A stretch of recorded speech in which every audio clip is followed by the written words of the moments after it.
Have you ever felt that the nicer you are to others, the less they seem to respect you?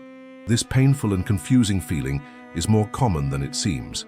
In a world where kindness is often extolled as a supreme virtue, few talk about its hidden side, the risk of becoming invisible, used, or undervalued. In this video, we will delve into this paradox using the profound ideas of Carl Jung, one of the greatest thinkers in psychology, as a guide.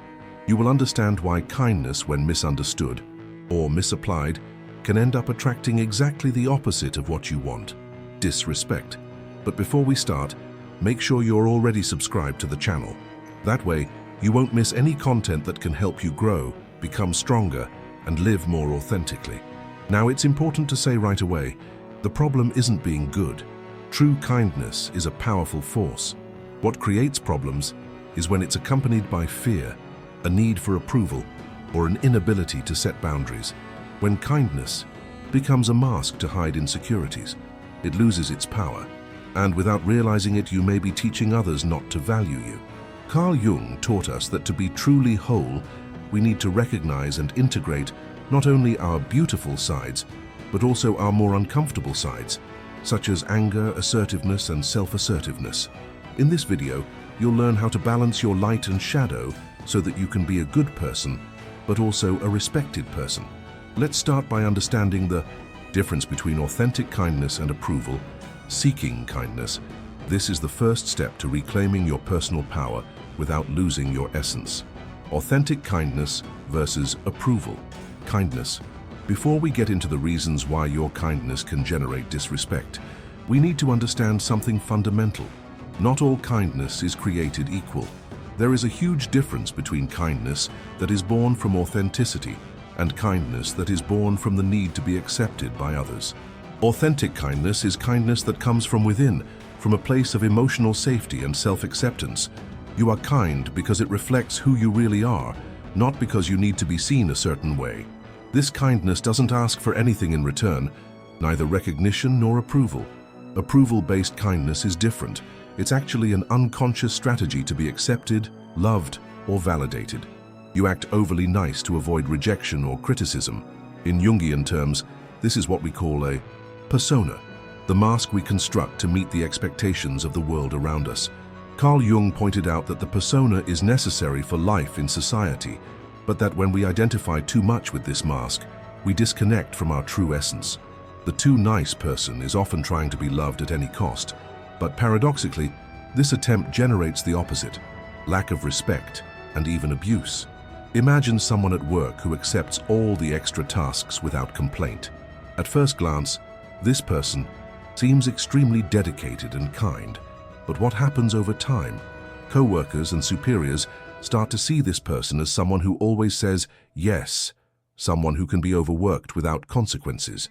Kindness, in this case, stops being an act of generosity and becomes a silent invitation for disrespect.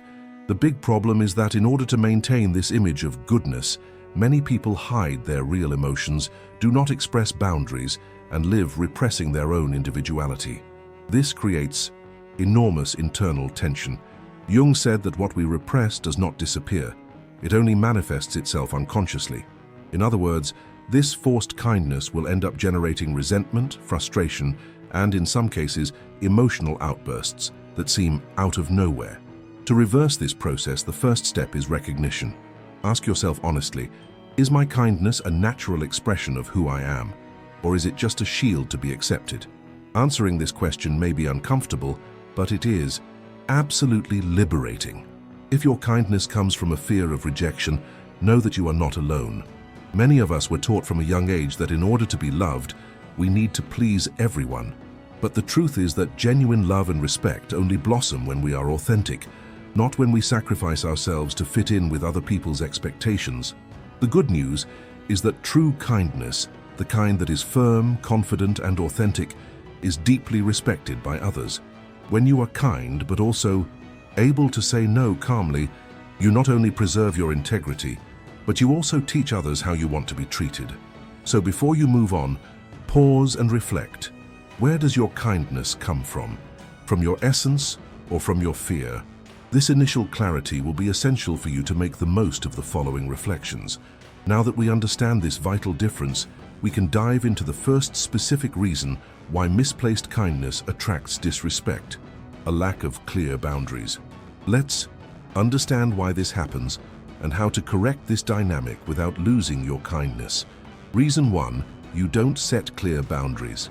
Now that we understand the difference between authentic kindness and approval-based kindness, it's time to look at the first big reason your kindness can generate disrespect: a lack of clear boundaries. Boundaries are invisible barriers that protect your emotional, mental, and even physical space. They tell the world how you expect to be treated. Without boundaries, kindness loses its value and becomes permissiveness. Carl Jung used to say that by repressing aspects of our personality, such as assertiveness, we push them into the shadows. But what goes into the shadows doesn't disappear. It continues to act unconsciously. Thus, those who never express discomfort or resistance end up sending subtle signs of vulnerability, even without realizing it. A simple example: imagine a person who always accepts extra favors from friends, even when they're tired, busy, or uncomfortable. At first, these friends may be grateful, but over time they come to expect this automatic availability. When you don't set boundaries, you teach others to believe that they can always go beyond them without consequences. And here's a quick request: if this content is making sense to you, please like the video. That way, you'll help me reach more people who also need to hear this message. Back to the point. Setting boundaries doesn't mean being rude, cold, or selfish. It means respecting yourself first. It's understanding that your energy, your time, and your feelings are valuable, and those who truly care about you will respect those boundaries and even admire your courage in setting them.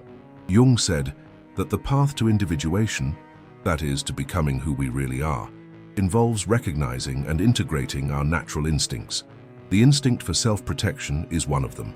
When we ignore this force, we create an imbalance that compromises our well-being and our image in the eyes of others. It's important to remember, boundaries don't need to be shouted or imposed aggressively. Often a simple, "I can't today," "That's not possible for me right now," or "I'd rather not do that," is enough. Simple phrases said calmly and firmly have an incredible power to reshape the way people see you.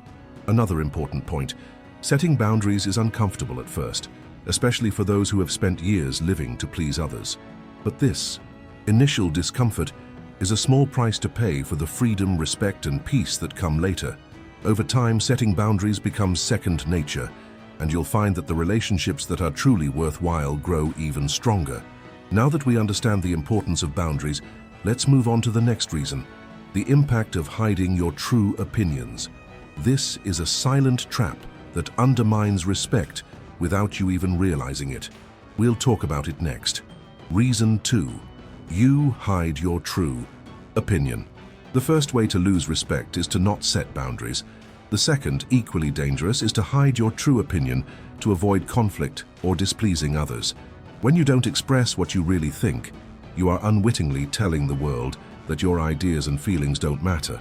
Over time, the people around you internalize this message that their needs can be ignored or put on the back burner. Carl Jung warned that individuation, the process of becoming who we truly are, requires us to speak our truth even when it makes us vulnerable or uncomfortable. When we suppress our opinions, we are nurturing a fragile persona, shaped only to please, while our authentic emotions are left in the shadows. Let's look at a practical example. Imagine a situation where you disagree with a decision in a work meeting, but you choose to remain silent so as not to appear complicated. On the outside, you appear to be in agreement, but on the inside you feel frustrated, disconnected, and even angry. Your colleagues may not consciously notice your dissatisfaction, but energetically something is broken. They begin to feel that their opinions do not carry weight, that you are not a strong presence in the group, and, little by little, their respect diminishes. Expressing your opinion doesn't mean being aggressive or imposing. It's about being honest, speaking your mind calmly and respectfully. A simple phrase like, "I see it differently," or "I'd like to share a different perspective," can make all the difference. When you speak up, even if your opinion doesn't prevail, you earn respect simply by having the courage to express yourself. Of course, there will be times when choosing silence is wise. Not every environment or person deserves your energy. The key question is, when you remain silent, are you doing so out of conscious strategy or unconscious fear? If it's out of fear, it's a sign that the shadow is in control, and it's time to take your power back. Another important point: expressing true opinions naturally filters your relationships. People who value you will stay. People who are only interested in your obedience will walk away. And that is a blessing in disguise. When you start to position yourself authentically, an interesting phenomenon happens. Even those who disagree with you start to respect you more. This is because deep down, we all admire those who are able to stand by their truth without giving in to social pressure. So the next time you feel like hiding what you think so as to not cause trouble, remember, not taking a stand creates much bigger problems in the long run, especially in the way others perceive you. Now that we understand how hiding our truth weakens us, let's move on to an even deeper dimension: the repression of negative emotions. This is one of the most silent and destructive factors in the process of losing respect. In the next chapter, we'll see why acknowledging these emotions is essential to protecting your dignity and inner strength. Reason 3: you repress negative emotions. Once we understand the impact of hiding your opinions, we come to an even deeper issue: the repression of negative emotions. This is a behavior that silently erodes your inner strength and causes others to lose respect for you, even if they don't consciously realize why. Carl Jung was one of the first to explain that there are no good or bad emotions. There are emotions, and they all carry valuable information about who we are and what we need. When you suppress feelings like anger, sadness, or frustration, you don't eliminate them. You just push them into the unconscious, where they continue to affect your attitudes, expressions, and energy. Imagine, for example, that you receive unfair criticism at work. You feel angry, you feel the urge to defend yourself, but you suppress the urge, forcing a polite smile. Outwardly, it seems like you didn't care, but internally, resentment builds up. Over time, this silent buildup creates noticeable tension. Your energy becomes heavy, your mood becomes unstable, and your behavior may seem passive or disconnected. People sense this change, even if they don't understand exactly what has changed. And without the presence of visible, authentic emotions, they begin to perceive you as weak, passive, or uninteresting. And before we continue, I want to invite you to share in the comments if you have ever felt pressured to hide your emotions in order to be accepted. It will be interesting to see how many people go through this too. Coming back, emotional repression also compromises your ability to set limits and express opinions, as we saw in previous chapters. When you don't acknowledge your anger, for example, you miss the signal that your limits have been crossed. Jung said that integrating the shadow involves embracing these feelings, not to act destructively, but to use them as allies in building a more complete life. Learning to deal with negative emotions doesn't mean exploding in anger or taking it out on others. It means acknowledging what you're feeling, naming the emotion, and expressing it consciously. A simple, "I felt uncomfortable about what happened," or "that made me sad," is enough to bring the emotion into the light and keep its authenticity intact. Expressing genuine emotions doesn't weaken the way others view you. Quite the opposite. When done consciously, it strengthens your character and inspires respect. People trust people who are able to show humanity more than those who appear artificially perfect all the time.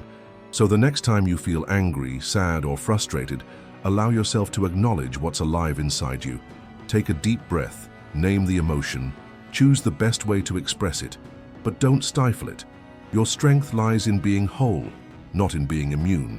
Now that we understand how emotional repression weakens us, let's move on to the next silent trap: over-availability. In the next chapter, you'll learn how being constantly accessible can unintentionally diminish people's respect for you. Reason 4: you're always too available.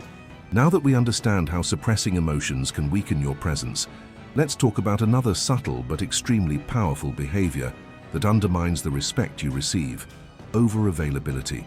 Being a helpful and caring person is a wonderful quality. However, when you are always available to listen, to help, to solve problems without imposing any kind of limits, you send an unintentional message that your time, energy, and attention are not that valuable. Carl Jung reminds us that when we disconnect from our own soul's needs in order to always meet external demands, we create an internal void. This void is often filled with resentment, fatigue, and a feeling of invisibility. Think of someone who, every time they get a call, stops everything they're doing to answer, who every time a friend needs something, cancels their own commitments to help.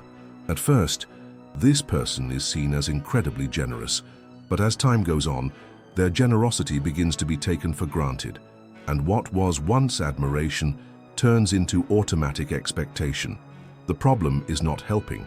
The problem is helping in a way that is disconnected from yourself, without measuring the impact that this has on your personal, emotional, and even physical life. Jung spoke about the importance of balancing giving and being. When you give too much of yourself without receiving, or without respecting your own limits, you are not practicing kindness. You are neglecting yourself. Being always available also has a serious side effect. Your presence is no longer perceived as special. What is easily accessible at all times tends to be less valued. It's the old story. What is rare is more appreciated. But how do you correct this pattern without becoming cold or selfish? The answer lies in awareness and choice. Before you say yes, ask yourself, do I really want to do this now? Do I have the energy and inner space for this? Am I saying yes out of my own free will or out of fear of displeasing? If the answer is no, allow yourself to politely decline. A simple, "I can't today, but I hope I can help you another time," is enough to establish a boundary without creating unnecessary conflict. Another important point, people who truly respect you won't walk away because you set boundaries.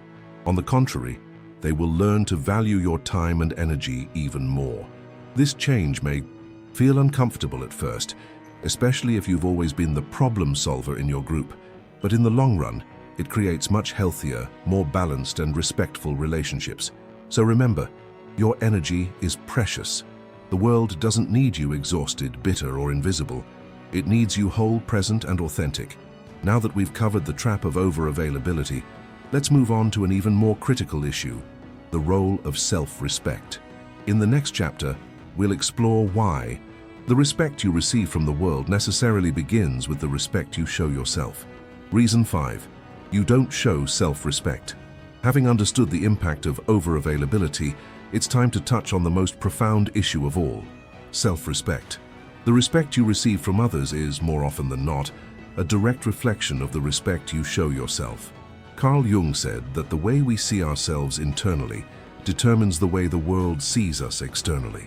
If you treat yourself as unimportant, it is inevitable that little by little others will start to treat you that way too, even if unconsciously. Self-respect is more than words or specific attitudes. It is a way of life. It is saying to yourself every day, through your choices and behaviors, I deserve to be treated with dignity. Here's a simple example. Imagine someone makes a tasteless joke about you in public. If you smile awkwardly and don't take a stand, the message you're sending is that it's okay to be disrespected. You may be worried that you'll seem annoying or over the top by reacting, but not reacting reaffirms the idea that you're someone who accepts being undervalued. Demonstrating self-respect can be as simple as firmly saying, I'd rather you didn't tease me like that.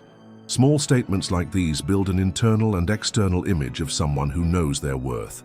And taking advantage of this moment of reflection, if this content is helping you see the importance of valuing yourself, like the video.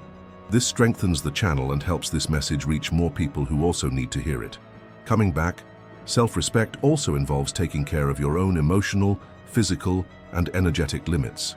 It involves prioritizing your rest, saying no without guilt, and acknowledging your own needs without apologizing for it. Jung also spoke of the need to integrate the archetype of the king or queen within ourselves, figures that symbolize personal sovereignty. The true king does not need to shout to be respected. His presence, his posture, and his choices communicate his worth naturally. Likewise, when you develop genuine self-respect, you don't have to work hard to be respected. People feel the invisible strength of your self-esteem and instinctively treat you accordingly. What if some people drift away in the process? Consider this a natural filtering process.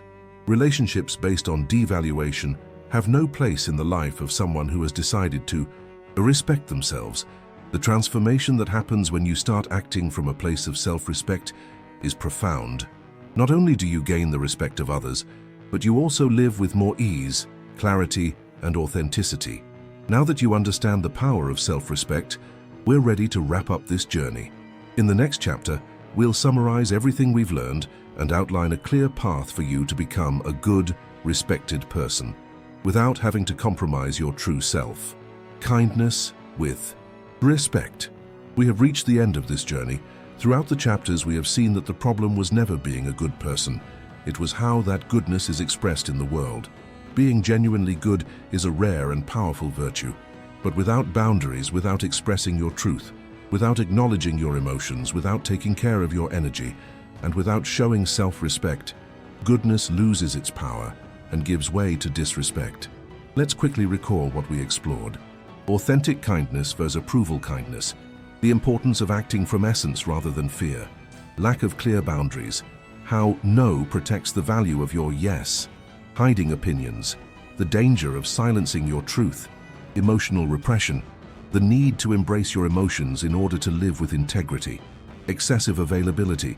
The value of preserving your energy and time. Self-respect. The invisible foundation that supports all your relationships. All of these traps have something in common. They are born of fear. Fear of rejection, fear of conflict, fear of appearing selfish. But true strength lies in transcending these fears and standing in the world as who you really are. Someone good, yes, but also strong, whole, and worthy of respect. Carl Jung said that individuation is the path of courage, and being kind and authentic takes courage. It takes courage to say no, courage to disagree, courage to feel uncomfortable emotions, courage to prioritize your well-being, and most of all, courage to look in the mirror and say, I am worthy of respect just as I am. If you take seriously what we've discussed here today and gradually apply these concepts to your life, you will notice profound changes. People who used to disrespect you will start to see you differently. Some will distance themselves, and that will be a gift. Others will approach you with more affection, more care, more admiration. You don't have to become cold or hard to be respected. You just need to remind yourself every day that your kindness is more valuable when it is accompanied by the strength of your own self-love. Before we close, one last invitation. If this content inspired you and you want to continue growing, becoming stronger, and living more authentically, check if you are already subscribed to the channel. That way you won't miss the next videos that can help you even more in this journey of transformation. Thank you so much for following me this far. Remember, being good and being respected are not opposite choices. They are sides of the same truth when you live authentically. See you in the next video.